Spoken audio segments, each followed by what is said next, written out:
Hello. When Oscar Wilde was living out the final days of his life in exile in Paris under the assumed name of Sebastian Melmoth following the disgrace of his trials, he wrote in a letter to his friend Robert Ross back in London, witty to the end: I am engaged in mortal combat with my wallpaper. Either it goes or I do. And this quote immediately came to mind when I first read, very recently, the story that I'm going to read now, The Yellow Wallpaper by Charlotte Perkins Gilman. And I want to here acknowledge the fan, and the chances are you may be watching this, so please accept my apologies because I cannot remember your name. I have a B and an R in my mind, and that it was a slightly unusual name, but I may be completely wrong in that. You came to my table at the Monster Mania convention in Hunt Valley, Maryland, this past September. This is late November 2022, with very nice things to say about this channel. And you asked if I would mind you making a recommendation, and I said, of course, I wouldn't. And The Yellow Wallpaper is the story you suggested. Now, I like to think that I'm always very ready to admit my ignorance, and I thanked you and told you that neither the title nor the name of the author was ringing any bells with me. And I mentioned the story to Steph, my wife, who immediately said, "Oh, yes, it's a wonderful story." I asked her why she'd never mentioned it to me, and she said, "Well, I assumed you knew it," which I didn't. I found the story online very quickly and read it, and I was completely blown away by it. I think it is one of the greatest short stories ever written. There.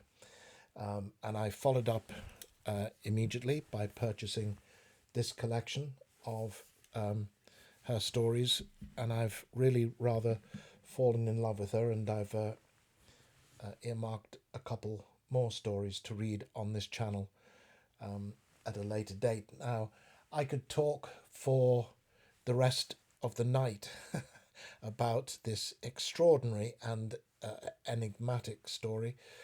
I'm obviously not going to do that, and I couldn't do it anyway without engaging in spoilers. Maybe we'll have a chance to do that in some other format at a later date, but I will, as I usually do when I'm reading a story by a writer for the first time on the channel, offer some biographical detail of Charlotte. Well, she was born in 1860 in Hartford, Connecticut, Charlotte Anna Perkins. Her father, Frederick Beecher Perkins, abandoned his family when Charlotte was still very young, and although he would make significant interventions in his daughter's life in later years, he was not present during her growing up and offered only sporadic financial support to Charlotte's mother, Mary, who, as a result, struggled to make ends meet. And it seems that Charlotte lived to some degree in a state of poverty as she was growing up. Her mother was also clearly a troubled woman, some of which Charlotte may have inherited from her. In Charlotte's memory, her mother was incapable of showing affection and forbade Charlotte and her brother from making friendships, and perhaps rather oddly, from reading fiction. Her father's three sisters, her aunts, consequently figured significantly in her childhood, which she spent mostly in a city very much identified with horror fiction, Providence, Rhode Island, of course, the the hometown of H.P. Lovecraft. And the three aunts were clearly powerful figures in Charlotte's life, including a prominent suffragist campaigner for extending the vote to women, Catherine Beecher, and most notably Harriet Beecher Stowe, the author of one of the most well known of 19th century American novels, Uncle Tom's Cabin. Charlotte was a self-identified tomboy for much of her girlhood, and it's easy to see that the seeds of a lot of her thinking and writing were sown here and in the company of her aunts. Almost everything I've read by her so far is written with a very clear minded stance about the situation of women in middle class American society in the 19th century. Almost all of it written from the standpoint, for want of a better word, of feminism. And in particular, and this relates very precisely to the yellow wallpaper, she is intensely aware of the ways in which women could become trapped by marriage and patriarchal attitudes and the limited ways in which women were conventionally expected to live their lives. She was very active child. She was an outstanding gymnast, apparently, perhaps surprisingly, also a talented painter. And with financial support from her father in 1879, she enrolled in the Rhode Island School of Design. And although Charlotte felt that marriage was very much not for her, she felt that the demands of being a wife and a mother would interfere with the life that she anticipated for herself. So it's perhaps surprising to find her agreeing to marry Charles Walter Stetson, himself an artist and a scion of the Stetson hat family, after she initially turned him down once when he asked her to marry him. But she agreed to marry him. They were married in 1884. Their daughter, Catherine Beecher Stetson, named after her Aunt Catherine, was born the following year. It's very clear that Charlotte suffered from fairly severe postpartum depression following Catherine's birth. And it's also clear that a degree of that depression was already present before Catherine's birth and that it was something that she struggled with. And here, autobiography and the story very firmly collide.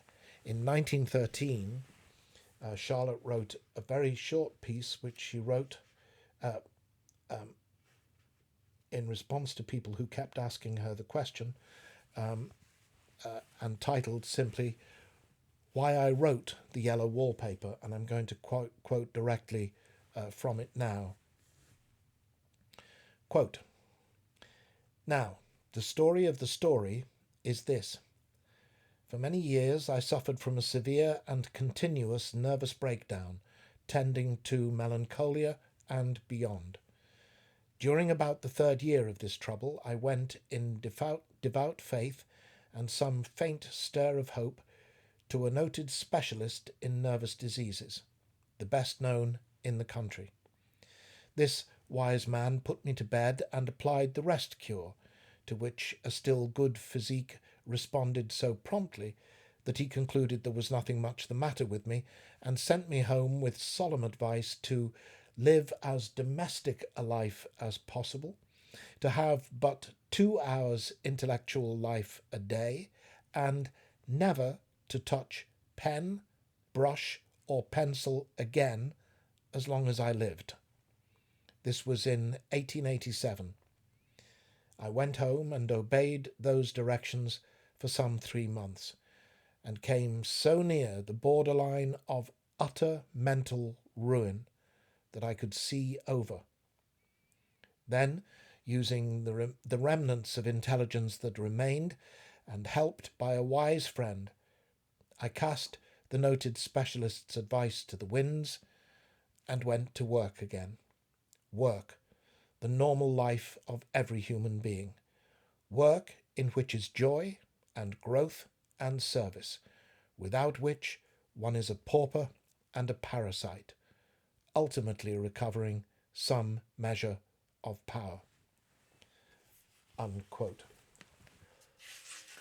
The story itself seems to have been written fairly quickly on June the 6th and 7th in 1890, when Charlotte was living in Pasadena, California, and The story was first published under the name Charlotte Perkins Stetson in the New England magazine in January 1892. She sent a copy of the story to the noted specialist that she's just mentioned in the extract I read, and we know his name, Dr. Silas Mitchell. Charlotte never received a response from him. In addition to her writing, Charlotte was heavily involved in social reform movements, particularly the suffragette movement, but also in wider political reform.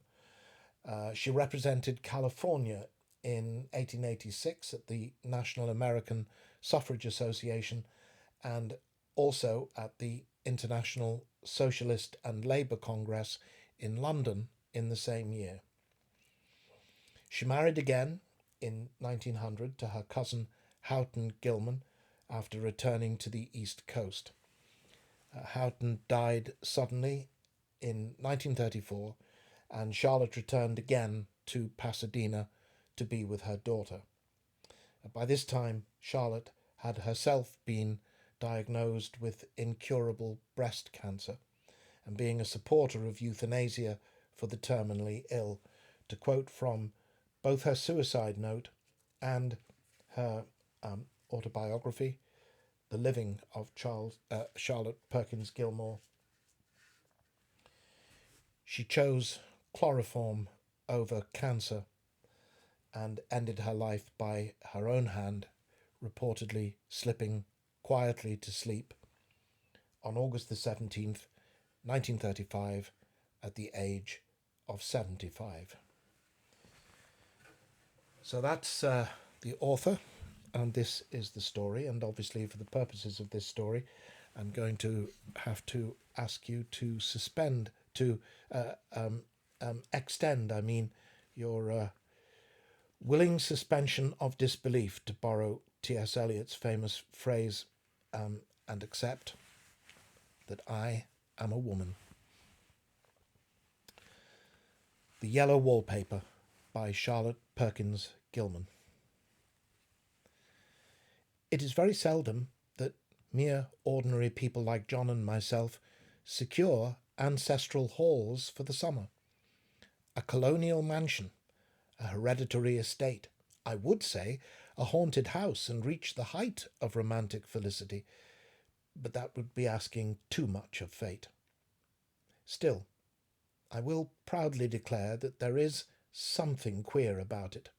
Else why should it be let so cheaply, and why have stood so long untenanted? John laughs at me, of course, but one expects that in marriage. John is practical in the extreme. He has no patience with faith, an intense horror of superstition, and he scoffs openly at any talk of things not to be felt and seen and put down in figures. John is a physician, and perhaps, I would not say it to a living soul, of course, but this is dead paper and a great relief to my mind, perhaps that is one reason that I do not get well faster. You see, he does not believe I am sick. And what can one do? If a physician of high standing and one's own husband assures friends and relatives that there really is nothing the matter with one but temporary nervous depression, a slight hysterical tendency, what is one to do? My brother is also a physician, and also of high standing, and he says the same thing. So I take phosphates, or phosphites, whichever it is, and tonics and journeys and air and exercise, and am absolutely forbidden to work again until I am well. Personally, I disagree with their ideas. Personally, I believe that congenial work with excitement and change would do me good. But what is one to do?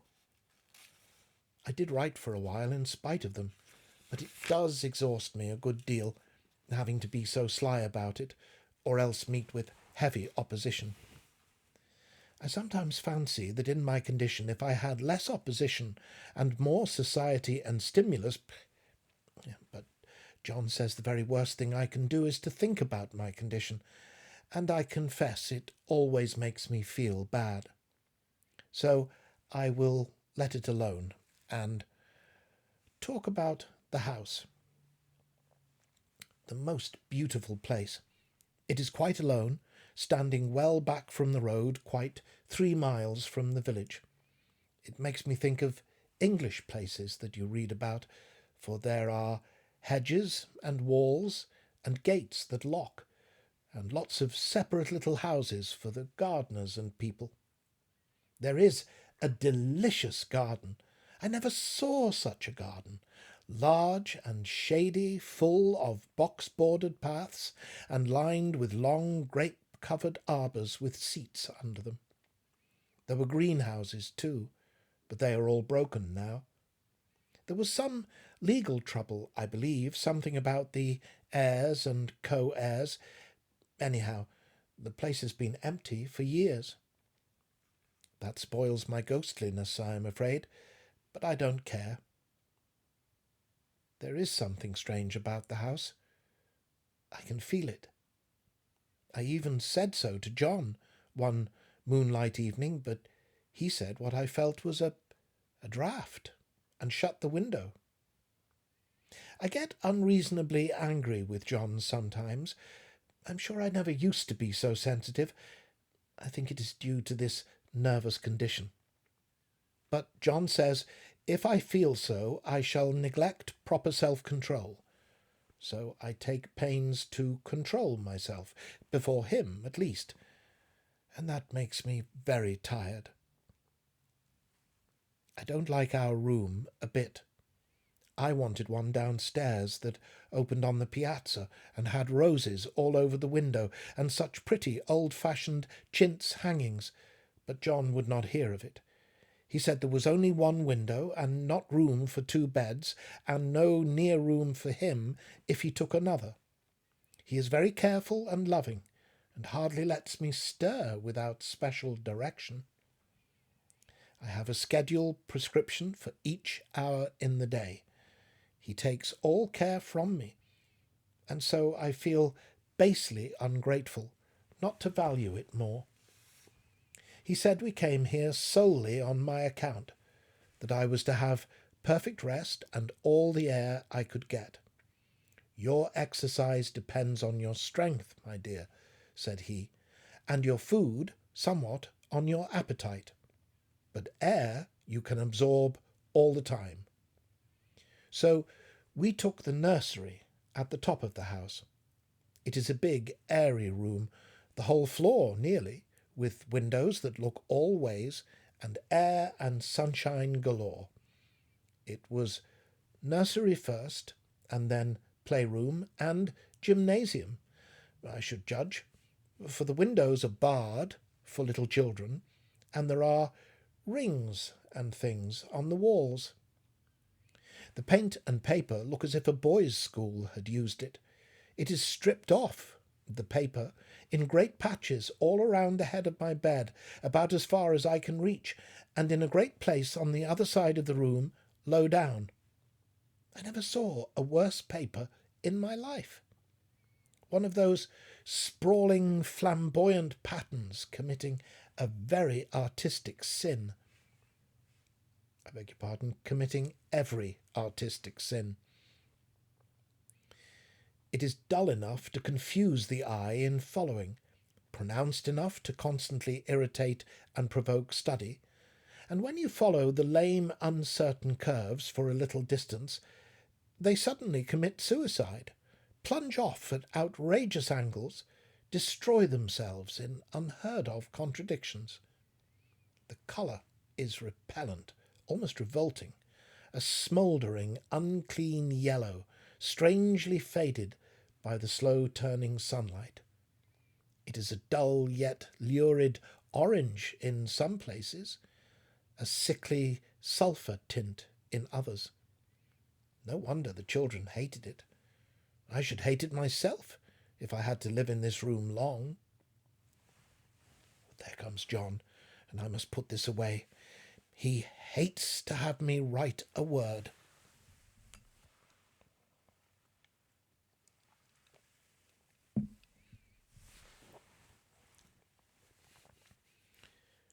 We have been here 2 weeks, and I haven't felt like writing before, since that first day. I am sitting by the window now, up in this atrocious nursery, and there is nothing to hinder my writing as much as I please, save lack of strength. John is away all day, and even some nights when his cases are serious. I am glad my case is not serious, but these nervous troubles are dreadfully depressing. John does not know how much I really suffer.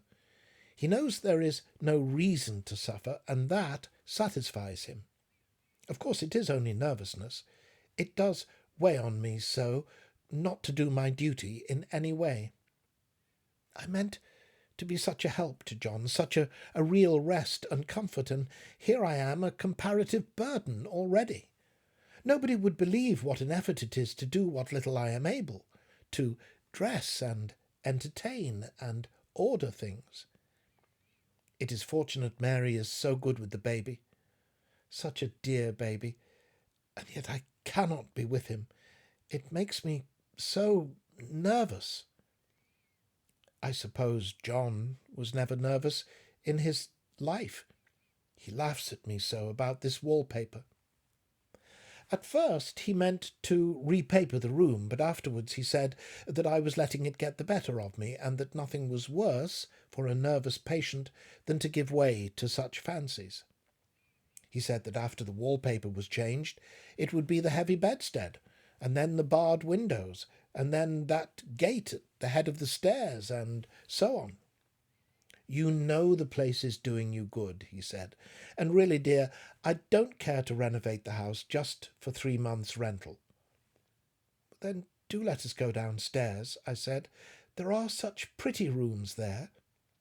Then he took me in his arms and called me a blessed little goose, and said he would go down cellar if I wished, and have it whitewashed into the bargain. But he is right enough about the beds and windows and things.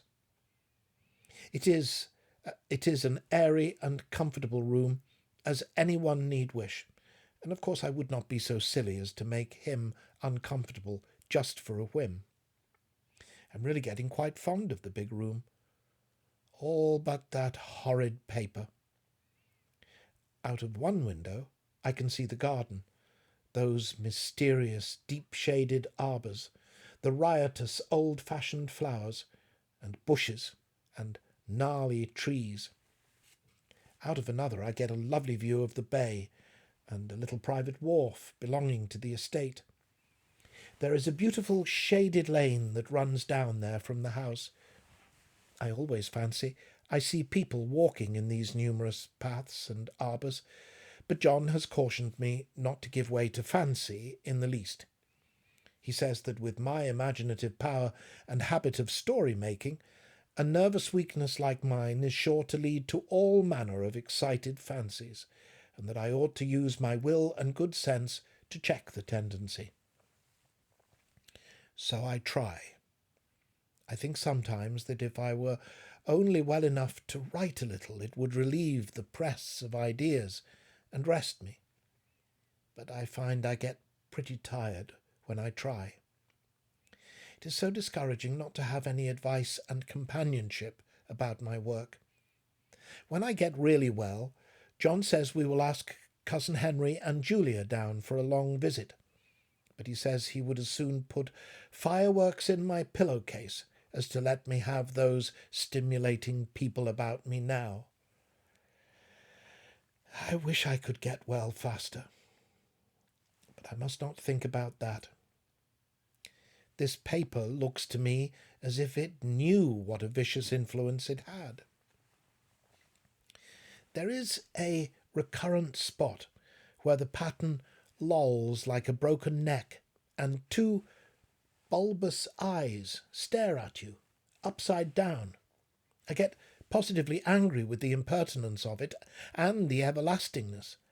Up and down and Sideways they crawl, and those absurd, unblinking eyes are everywhere. There is one place where two breadths didn't match, and the eyes go all up and down the line, one a little higher than the other. I never saw so much expression in an inanimate thing before, and we all know how much expression they have. I used to lie awake as a child and get more entertainment and terror out of blank walls and plain furniture than most children could find in a toy store. I remember what a kindly wink the knobs of our big old bureau used to have, and there was one chair that always seemed like a strong friend. I used to feel that if any of the other things that looked too fierce, I could always hop into that chair and be safe.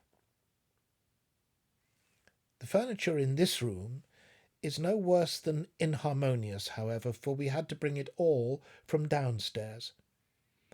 I suppose when this was used as a playroom, they had to take the nursery things out, and no wonder. I never saw such ravages as the children made here.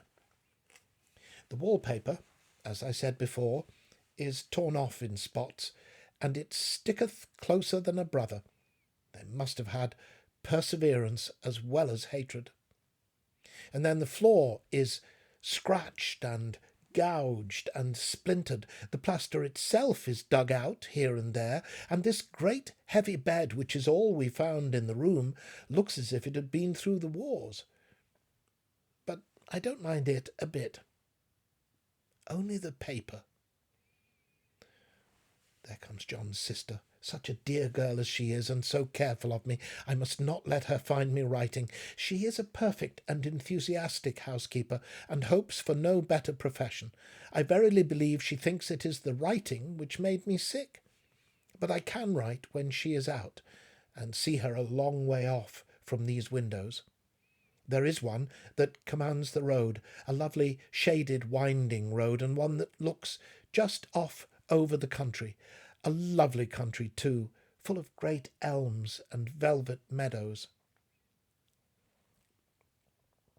This wallpaper has a kind of sub-pattern in a different shade, a particularly irritating one, for you can only see it in certain lights, and not clearly then.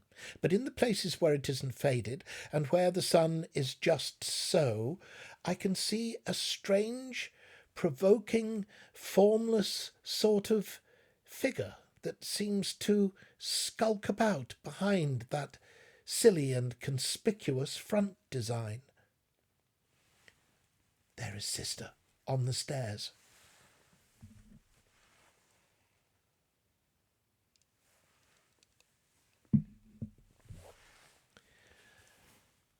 Well, the 4th of July is over.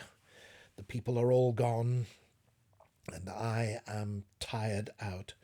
John thought it might do me good to see a little company, so we just had Mother and Nellie and the children down for a week. Of course, I didn't do a thing.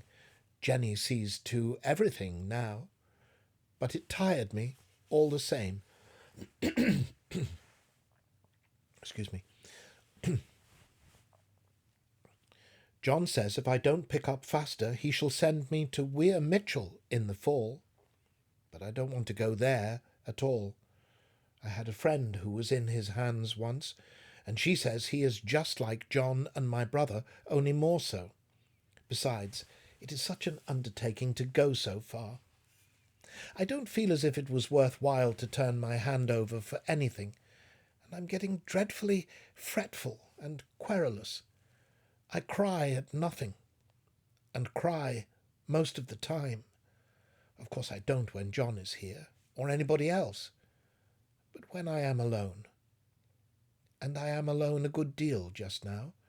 John is kept in town very often by serious cases, and Jenny is good and lets me alone when I want her to.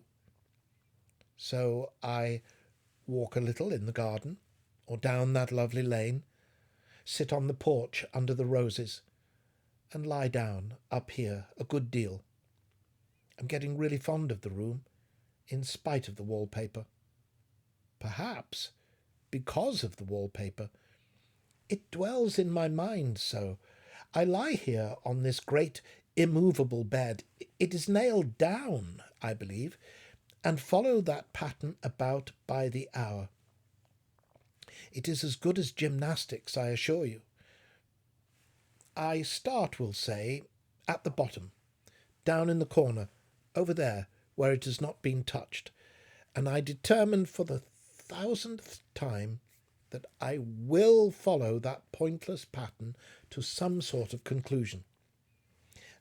I know a little of the principle of design, and I know this thing was not arranged on any laws of radiation, or alternation, or repetition, or symmetry, or anything else that I ever heard of. It is repeated, of course, by the breadths, but not otherwise.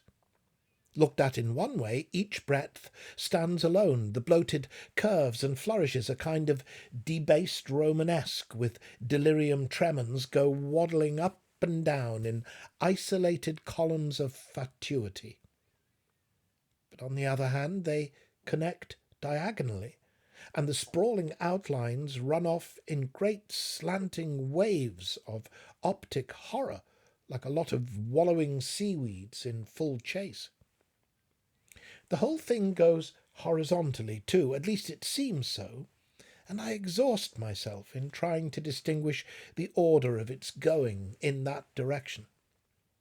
They have used a horizontal breadth for a frieze, and that adds wonderfully to the confusion. There is one end of the room where it is almost intact, and there, when the cross-lights fade and the low sun shines directly upon it, I can almost fancy radiation after all. The interminable grotesque seem to form around a common centre and rush off in headlong plunges of equal distraction. It makes me tired to follow it. I will take a nap, I guess.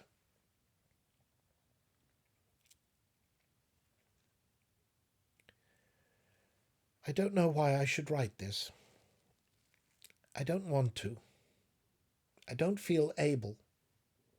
And I know John would think it absurd, but I must say what I think and feel in some way. It is such a relief. But the effort is getting to be greater than the relief. Half the time now I am awfully lazy and lie down ever so much. John says I mustn't lose my strength, and has me take cod liver oil and lots of tonics and things, to say nothing of ale and wine and rare meat. Dear John, he loves me very dearly and hates to have me sick. I tried to have a real earnest reasonable talk with him the other day, and tell him how I wish he would let me go and make a visit to cousin Henry and Julia, but he said I wasn't able to go, nor able to stand it after I got there. And I did not make out a very good case for myself, for I was crying before I had finished. It is getting to be a great effort for me to think straight. Just this nervous weakness, I suppose. And dear John gathered me up in his arms and just carried me upstairs and laid me on the bed and sat by me and read to me till it tired my head. He said I was his darling and his comfort and all he had, and that I must take care of myself for his sake, and keep well. He says no one but myself can help me out of it, that I must use my will and self-control, and not let any silly fancies run away with me. There's one comfort. The baby is well and happy, and does not have to occupy this nursery with the horrid wallpaper. If we had not used it, that blessed child would have. What a fortunate escape! Why, I wouldn't have a child of mine, an impressionable little thing, live in such a room for worlds.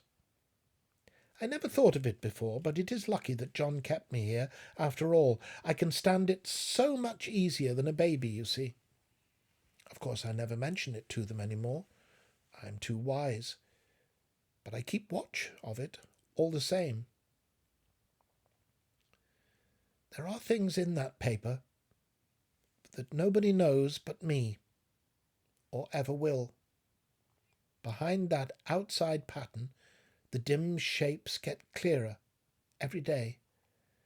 It is always the same shape, only very numerous, and it is like a woman stooping down and creeping about behind that pattern. I don't like it a bit.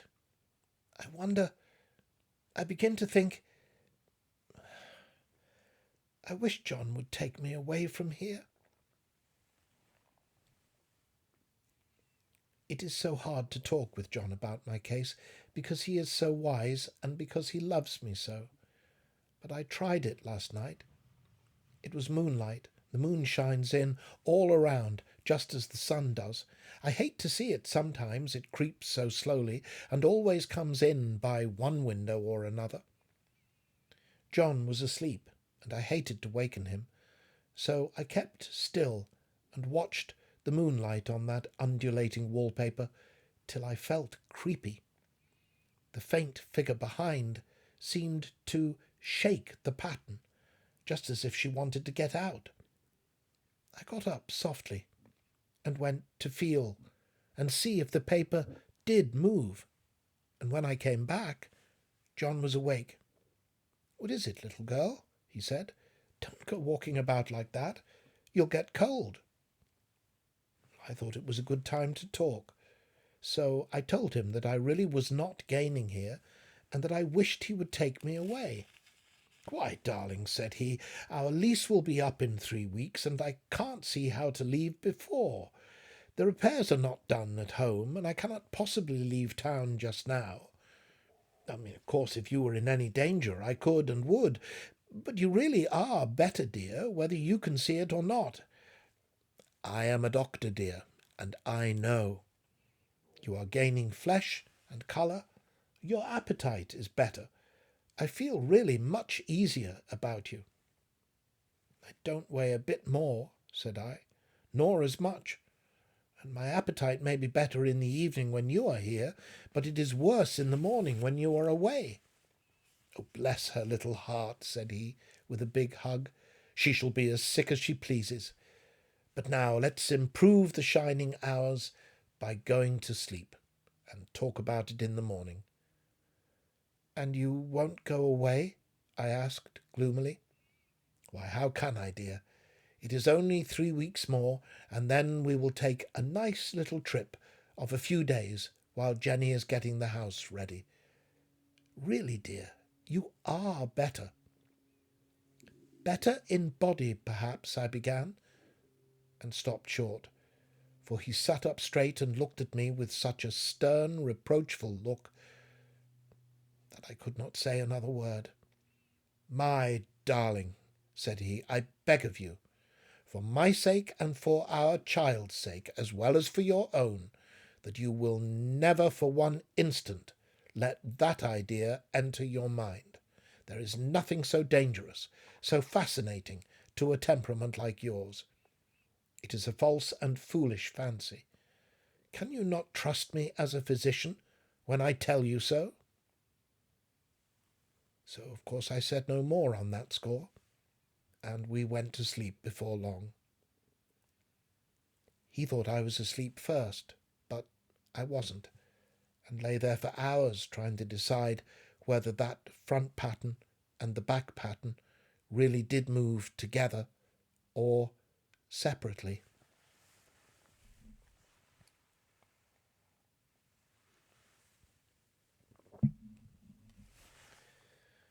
On a pattern like this, by daylight, there is a lack of sequence, a defiance of law that is a constant irritant to a normal mind. The colour is hideous enough and unreliable enough and infuriating enough, but the pattern is torturing. You think that you have mastered it, but just as you get well under way in following, it turns a back somersault, and there you are. It slaps you in the face, knocks you down, and tramples upon you. It is like a bad dream. The outside pattern is a florid arabesque, reminding one of a fungus. If you can imagine a toadstool in joints, an interminable string of toadstools, budding and sprouting in endless convolutions, why, that is something like it. Well, that is, sometimes. There is one marked peculiarity about this paper, a thing nobody seems to notice but myself, and that is that it changes as the light changes. When the sun shoots in through the east window, I always watch for the first long, straight ray. It changes so quickly that I never can quite believe it. And that is why I watch it always. By moonlight, and the moon shines in all night when there is a moon, I wouldn't know it was the same paper. At night, in any kind of light, in twilight, candlelight, lamplight, and worst of all, by moonlight, it becomes bars, the outside pattern, I mean, and the woman behind it, as plain as can be. I didn't realize for a long time what the thing was that showed behind that dim sub-pattern, but now I am quite sure it is a woman. By daylight she is subdued, quiet. I fancy it is the pattern that keeps her so still. It is so puzzling. It keeps me quiet by the hour. I lie down ever so much now. John says it is good for me, and to sleep all I can. Indeed, he started the habit by making me lie down for an hour after each meal. It is a very bad habit, I am convinced, for you see, I don't sleep, and that cultivates deceit, for I don't tell them I'm awake. Oh, no. The fact is, I am getting a little afraid of John. He seems very queer sometimes, and even Jenny has an inexplicable look. It strikes me occasionally, just as a scientific hypothesis, that perhaps it is the paper. I have watched John when he did not know I was looking, and come into the room suddenly on the most innocent excuses, and I've caught him several times looking at the paper. And Jenny, too. I caught Jenny with her hand on it once. She didn't know I was in the room, and when I asked her in a quiet, very quiet voice, with the most restrained manner possible, what she was doing with the paper, she turned around as if she had been caught stealing and looked quite angry, asked me why I should frighten her so. Then she said that the paper stained everything it touched, that she had found yellow smooches on all my clothes and John's, and she wished we would be more careful. Did not that sound innocent? But I know she was studying that pattern, and I am determined that nobody shall find it out but myself. Life is very much more exciting now than it used to be. You see, I have something more to expect, to look forward to watch. I really do eat better, and am more quiet than I was. John is so pleased to see me improve. He laughed a little the other day and said I seemed to be flourishing in spite of my wallpaper. I turned it off with a laugh. I had no intention of telling him it was because of the wallpaper. He would make fun of me. He might even want to take me away. I don't want to leave now until I have found it out. There is a week more, and I think that will be enough. I'm feeling ever so much better. I don't sleep much at night, for it is so interesting to watch developments, but I sleep a good deal in the daytime. In the daytime, it is tiresome and perplexing.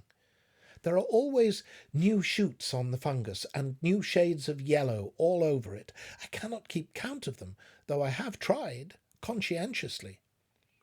It is the strangest yellow, that wallpaper. It makes me think of all the yellow things I ever saw, not beautiful ones like buttercups, but old, foul, bad yellow things. But there is something else about the paper. The smell. I noticed it the moment we came into the room, but with so much air and sun it was not bad. Now we have had a week of fog and rain, and whether the windows are open or not, the smell is here. It creeps all over the house. I find it hovering in the dining room, skulking in the parlour, hiding in the hall, lying in wait for me on the stairs. It gets into my hair. Even when I go to ride, if I turn my head suddenly and surprise it, there is that smell. Such a peculiar odour, too. I have spent hours in trying to analyse it, to find what it smelled like. It is not bad at first, and very gentle, but quite the subtlest, most enduring odour I ever met. In this damp weather it is awful. I wake up in the night and find it hanging over me. It used to disturb me at first. I thought seriously of burning the house to reach the smell.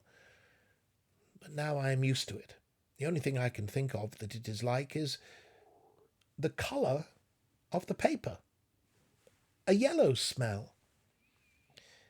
There is a very funny mark on this wall, low down, near the mop-board, a streak that runs round the room. It goes behind every piece of furniture except the bed, a long, straight, even smooch, as if it had been rubbed over and over. I wonder how it was done, and who did it, and what they did it for. Round and round and round, round and round and round. It makes me dizzy.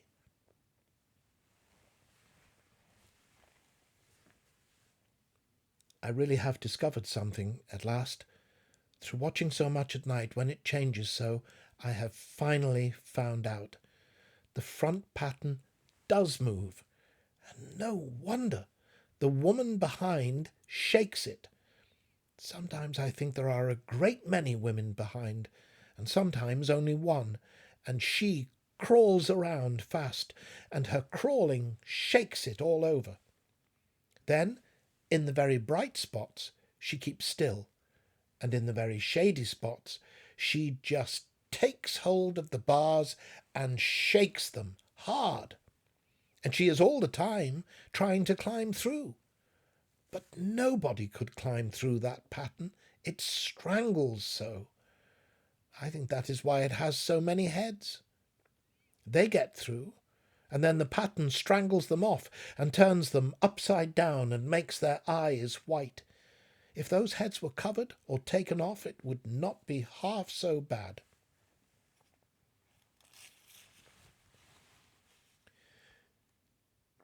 I think that woman gets out in the daytime, and I'll tell you why. Privately, I've seen her. I can see her out of every one of my windows. It is the same woman, I know, for she is always creeping, and most women do not creep by daylight. I see her in that long shaded lane, creeping up and down. I see her in those dark grape arbours, creeping all around the garden. I see her on that long road under the trees, creeping along, and when a carriage comes, she hides under the blackberry vines. I don't blame her a bit. It must be very humiliating to be caught creeping by daylight. I always lock the door when I creep by daylight. I can't do it at night, for I know John would suspect something at once.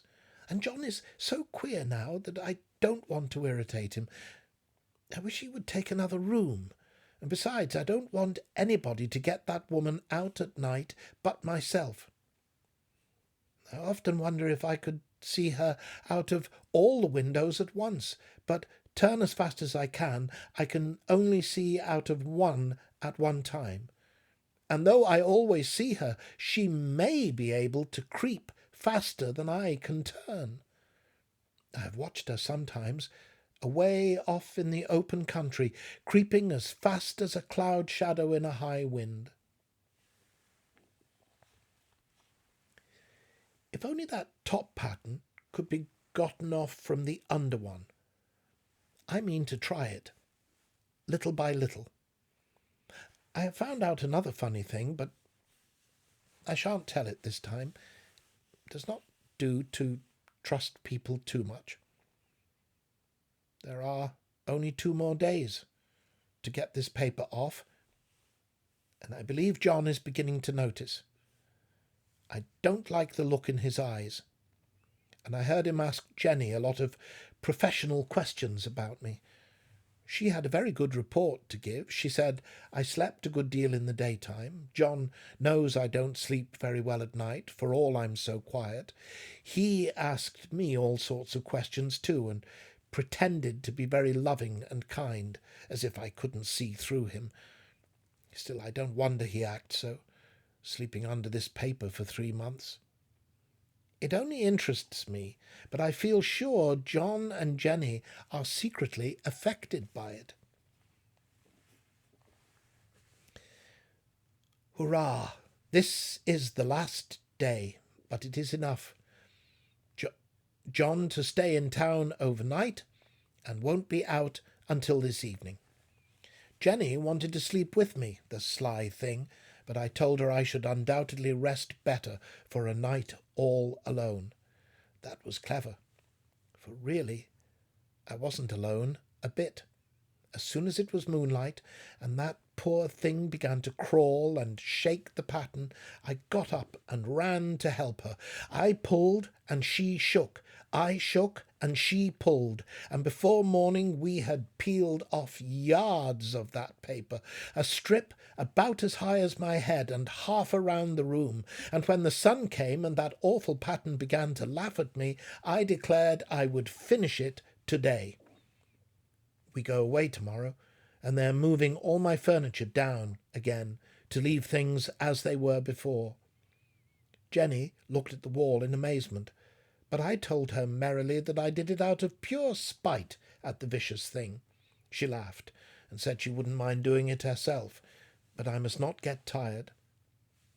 How she betrayed herself that time! But I am here, and no person touches this paper but me, not alive.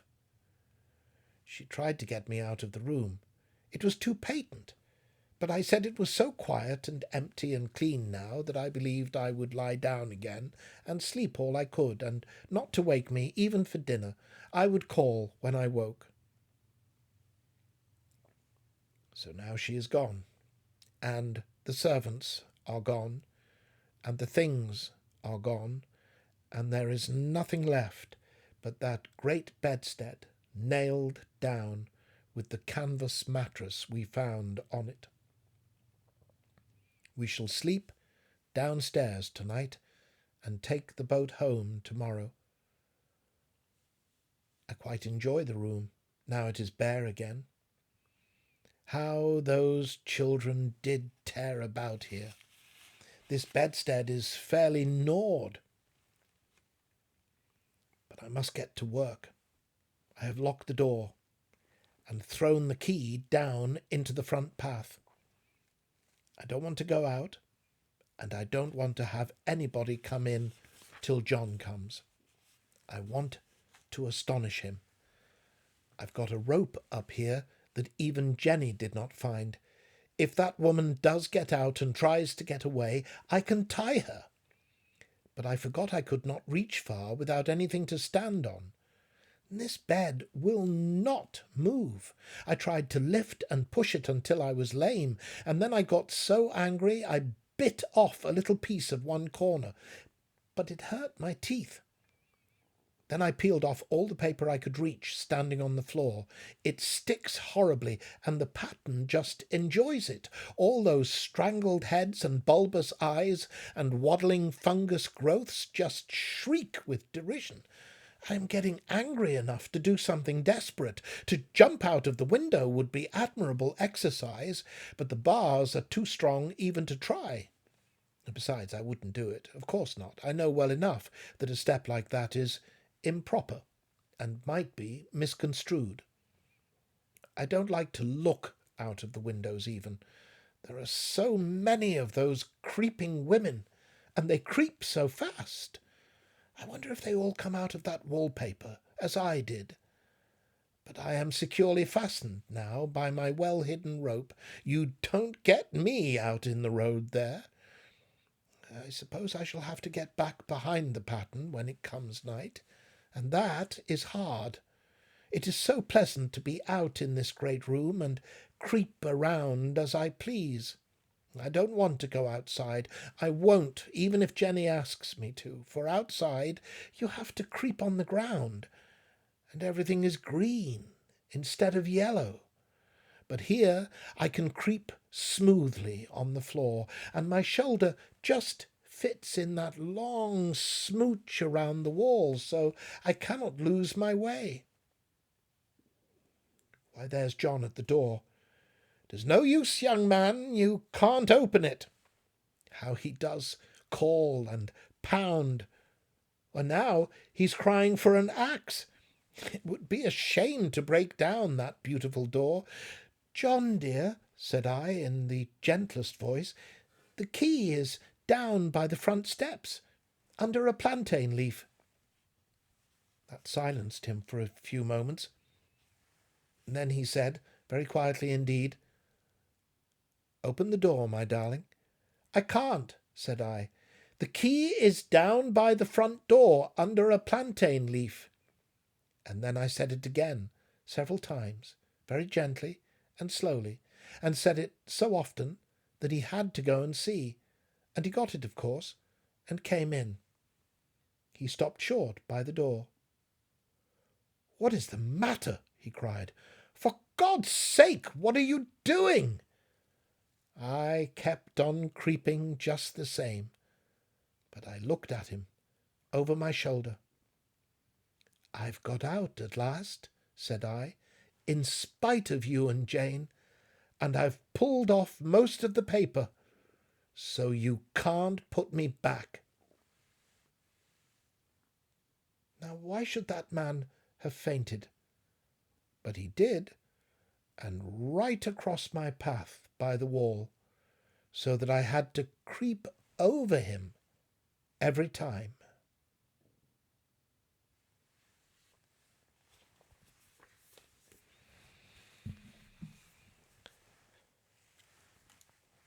Thank you for watching, and thank you for listening.